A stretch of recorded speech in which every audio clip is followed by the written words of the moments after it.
harus saya aja yang kuliah. Saya nggak mau dia lebih daripada saya. Ada juga yang begitu. Jadi menjadikan istrinya sebagai saingan. Atau ada yang mengatakan istri saya bisnisnya nggak boleh lebih hebat daripada saya. Harusnya saya yang bisnisnya lebih hebat daripada dia. Nggak boleh. Justru suami istri adanya konsep kesalingan, saling menghebatkan satu sama lain. Istri hebat karena ada suami hebat di sampingnya. Suami hebat karena ada istri hebat di sampingnya. Jadi saling menghebatkan. Ibarat burung. Kalau ada dua sayap itu bisa terbang lebih tinggi. Kalau satu sayap kan nggak, susah ya untuk terbang tinggi. Berikutnya teman-teman sekalian, yang ketiga. Kesalingan yang harus ada dalam hubungan rumah tangga adalah kesalingan dalam musyawarah. Kesalingan dalam musyawarah. Teman-teman lihat dalam surah Al-Baqarah ayat 233 contohnya. Dalam urusan menyapi anak harus diputuskan kedua belah pihak. Jadi maksudnya ada apa-apa itu musyawarah, ada apa-apa itu ngobrol, ada apa-apa itu berdiskusi, ada apa-apa itu saling tukar pendapat, saling tukar pikir. Nah ini yang diinginkan dalam sebuah rumah tangga. Makanya sering kita dengar dalam rumah tangga itu ada yang namanya pillow talk. Artinya itu sebelum tidur biasanya ngobrol dulu, kamu seharian ngapain, ntar besok ada apa, saling cerita dulu. Karena banyak loh suami istri yang akhirnya berpisah karena hambatan dari komunikasi. Hambar komunikasinya. Nggak ada komunikasi sama sekali. Ngomong sama kamu nggak nyambung, males ngomong sama kamu. Nah ini harus diwaspadai. Minta sama Allah agar kita dilancarkan komunikasinya dengan suami kita. Atau ada juga suami istri yang kalau ngobrol, hanya ngobrol perkara pekerjaan aja. Tapi nggak ngobrol dari hati ke hati, nggak ngobrol tentang urusan masalah mereka berdua, enggak. Nah ini hati-hati. Jadi ketiga, kesalingan dalam musyawarah. Saling ngobrol, saling berdiskusi, saling tukar pendapat, tukar pikir, itu dilakukan oleh laki-laki dan perempuan. Nah ini akhirnya juga harus dipahami bahwa inilah kenapa rahasia Rasulullah itu menyuruh kita untuk cari pasangan yang sekufu, sepadan. Jadi salah satunya adalah kalau ngobrol, salah satunya nih kalau sepadan, kalau ngobrol artinya kita bisa nyambung satu sama lain. Jadi banyak juga saya temukan beberapa kasus, suami saya pinternya luar biasa, jadi saya harus semangat belajar juga untuk mengimbangi suami saya, atau istrinya pintar luar biasa, saya harus mengimbangi istri saya supaya bisa nyambung dalam obrolan seperti itu. Jadi motivasi untuk pasangannya untuk bisa upgrade diri ketika lihat pasangannya sudah punya ilmu yang banyak misalnya. Jadi ketiga tadi ya teman-teman sekalian, kesalingan dalam musyawarah. Yang keempat, kesalingan dalam menghebatkan. Dalam rumah tangga itu harus saling menghebatkan satu sama lain. Maksudnya apa? Suami dukung istri dukung suami, misalnya suami kerja ada jabatan tertentu atau ada urusan-urusan tertentu, kita support dia.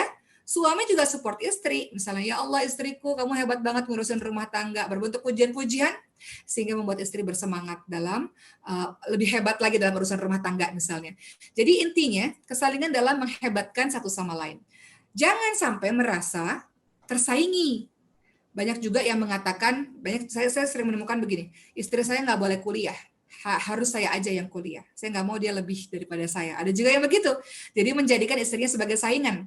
Atau ada yang mengatakan istri saya bisnisnya nggak boleh lebih hebat daripada saya. Harusnya saya yang bisnisnya lebih hebat daripada dia. Nggak boleh. Justru suami istri adanya konsep kesalingan, saling menghebatkan satu sama lain. Istri hebat karena ada suami hebat di sampingnya. Suami hebat karena ada istri hebat di sampingnya. Jadi saling menghebatkan. Ibarat burung. Kalau ada dua sayap itu bisa terbang lebih tinggi. Kalau satu sayap kan nggak, susah ya untuk terbang tinggi. Jadi ini kenapa saling menghebatkan satu sama lain? Itu ada kalimatnya adalah kuntum khairu ummah ukhrijat linnas ta'muruna bil ma'ruf wa tanhauna 'anil munkar. Kamu sekalian adalah umat terbaik yang dilahirkan untuk manusia, yang mengajak manusia pada kebaikan, mencegah manusia kepada kemungkaran. Artinya, seluruh hamba Allah dituntut untuk melejitkan seluruh potensi positif yang ada pada dirinya untuk menjadi yang solih dan mensolihkan orang lain. Untuk menjadi baik dan membaikkan orang lain. Untuk menjadi hebat dan menghebatkan orang lain. Jadi, di sini konsep dalam pernikahan yang harus diingat adalah harus saling menghebatkan satu sama lain. Harus saling support satu sama lain.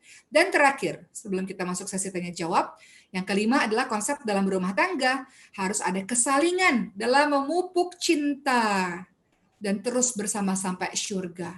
Kata siapa cinta itu enggak diusahakan, cinta itu diusahakan. Doa kepada Allah, ya Allah berikanlah aku rasa cinta terus menerus kepada pasanganku, ya Allah. Kan cinta kan kadang redup juga teman-teman sekalian. Jadi cinta harus diusahakan dengan apa? Dengan cara berdoa kepada Allah dan mengusahakan agar cinta itu terus ada dan terus bersama sampai ke surga. Teman-teman, contohnya dalam kehidupan sehari-hari, gimana ya bisa saling memupuk cinta? Adalah harus saling memperlakukan dengan baik. Cinta itu bisa perlahan-lahan hilang kalau terlalu disakiti berlama-lama. Disakiti terus-menerus. Nah, lama-lama cinta itu terkikis, menjadi hilang. Makanya cara untuk memupuk cinta adalah harus saling memperlakukan dengan baik. Dalilnya dalam surah An-Nisa ayat 19. Teman-teman lihat di sana Allah Subhanahu wa taala berfirman, "Wa 'ashiruhunna bil ma'ruf." Pergaulilah mereka dengan cara yang patut, dengan cara yang baik. Istri bergaul dengan suami dengan baik, suami pun juga seperti itu. Itulah yang menjadi cinta akan terjaga terus-menerus. Dan kemudian wa'ashiruhunna bil ma'ruf, kemudian kalimat berikutnya fa in karihtumuhunna fa 'asa an takrahu syai'an wa yaj'alallahu fihi khairan katsira. Dan kamu disuruh untuk bersikap sabar kalau sekiranya ada perbuatan yang kita nggak suka dari dia. Karena bisa jadi nanti akan ada kebaikan yang Allah berikan. Jadi selain memperlakukan dengan baik, kita diminta untuk sabar. Sabar, sabar, sabar, kalau enggak udah bubar pernikahannya. Di dalam rumah tangga, ini juga nasihat buat saya yang juga berjuang untuk mengaplikasikannya. Sabar itu luar biasa kan teman-teman sekalian, nggak mudah. Tapi ternyata ketika kita minta sama Allah kesabaran luar biasa, banyak nih kasus-kasus. Suami saya begini, suami saya begitu. Tapi saya temukan istrinya sabar luar biasa.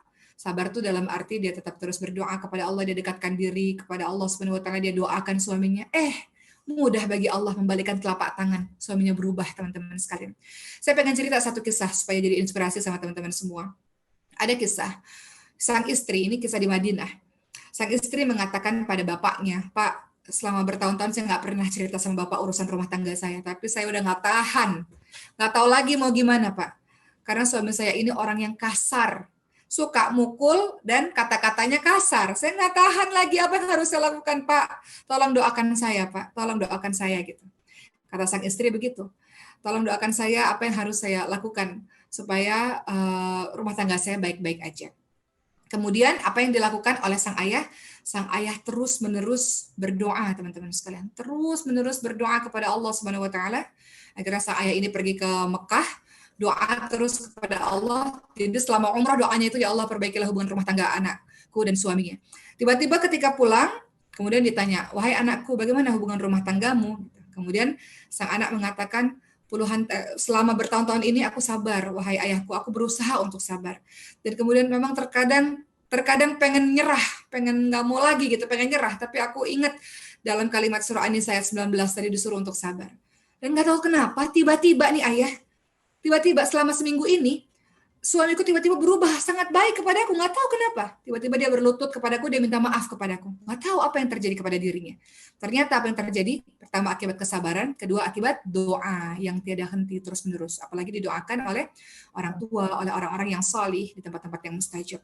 Maka dengan cepat Allah rubah keadaan dari seseorang itu. Sikapnya Allah rubah dengan mudah. Karena sabar dan doa tadi, teman-teman sekalian. Jadi dalam surah An-Nisa ayat 19, kita diminta untuk bersikap sabar. Sabar di sini adalah salah satunya minta pada Allah kekuatan untuk bisa memaafkan, untuk melanggengnya urusan rumah tangga ini, insya Allah sampai ke surga Allah Subhanahu wa taala. Yuk, berkhidmat bersama untuk kemanusiaan dengan berdonasi, melaju peduli.